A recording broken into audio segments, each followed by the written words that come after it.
Rickshaw চলাও আমি দুয়ো ভাই গুৱাহাটী কৰি গ'ল যায় ফেল মই সৰু ভাই এম.এ. পাছ বেংকৰ বহুতো ধাৰ বেংকত বহুতো ধাৰ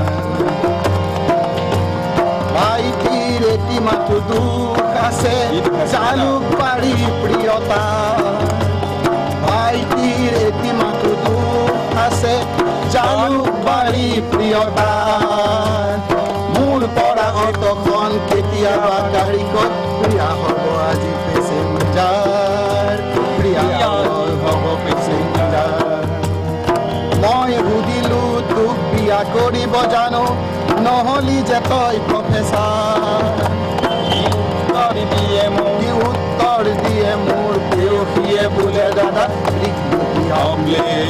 আজি সুধাকণ্ঠ ডক্টৰ ভূপেন হাজৰিকাৰ উপজা দিন সেইবাবে নগাঁও চহৰৰ মাজমজিয়াত থকা ডক্টৰ ভূপেন হাজৰিকাৰ প্ৰতিমূৰ্তিত শ্ৰদ্ধাঞ্জলি জ্ঞাপন কৰি বন্তি প্ৰজ্বলনেৰে সুধাকণ্ঠগৰাকীৰ কৰ্মৰাজিক স্মৰণ কৰে বিৰোধী দলৰ উপদলপতি ৰকিবুল হুছেইনে কেৱল স্মৰণ কৰাই নহয় ৰকিবুলে গালে ভূপেনদাৰ কেইবাটাও কালজয়ী গীত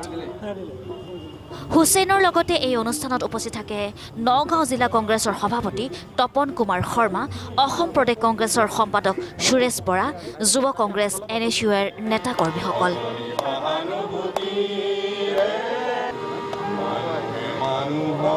news X report reporter live Assam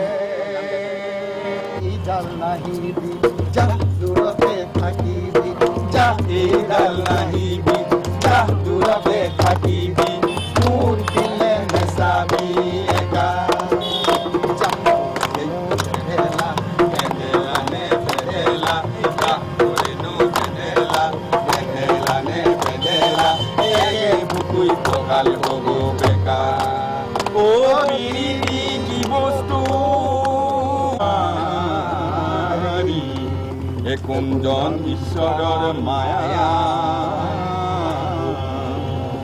তুমি নকৰি সুধাকণ্ঠ ভূপেন হাজৰিকাৰ প্ৰতিমূৰ্তিত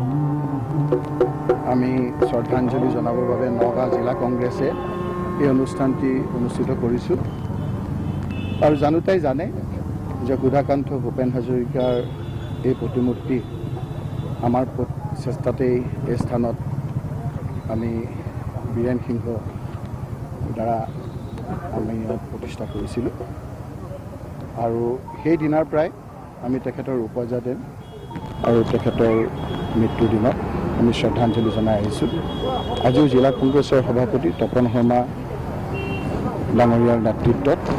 আমি সকলো আহি আমি তেখেতৰ লগতে শিল্পীসকলকো ইয়াত আমি পাইছোঁ শিল্পীসকলেও তেওঁ কালজয়ী গীতৰ কিছু গুণগুণালে আৰু আমি ইয়াতে আহি পেলাই শিল্পী সমাজকো পাইছোঁ তেখেতসকলৰ লগতে আমি সুধাকণ্ঠক গভীৰ শ্ৰদ্ধাঞ্জলি জ্ঞাপন কৰিছোঁ আৰু আমি তেখেতৰ এই নতুন সমাজক নতুন উঠি অহা চামক তেখেতৰ কালজয়ী গীতৰ কিছু গীত আমি আজি শিল্পীসকলৰ দ্বাৰা আমি আজি পৰিৱেশন কৰালোঁ আৰু আপোনালোকে নিশ্চয় জানে যে আমাৰ দিনতে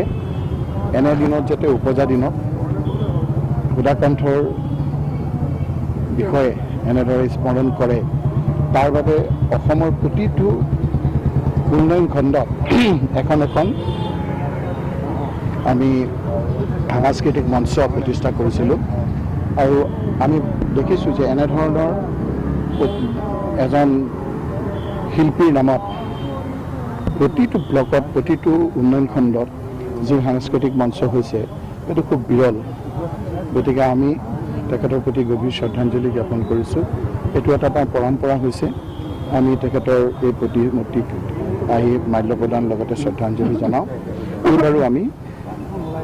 তেখেতৰ প্ৰতি গভীৰ শ্ৰদ্ধাঞ্জলি জ্ঞাপন কৰিছোঁ শিল্পীসকলক লগত লৈ কিছু তেখেতৰ কালজয়ী গীত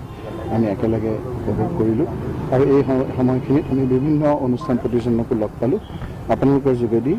আজি পুনৰবাৰ আমাৰ সুধাকণ্ঠ ভূপেন হাজৰিকালৈ আমি গভীৰ শ্ৰদ্ধাঞ্জলি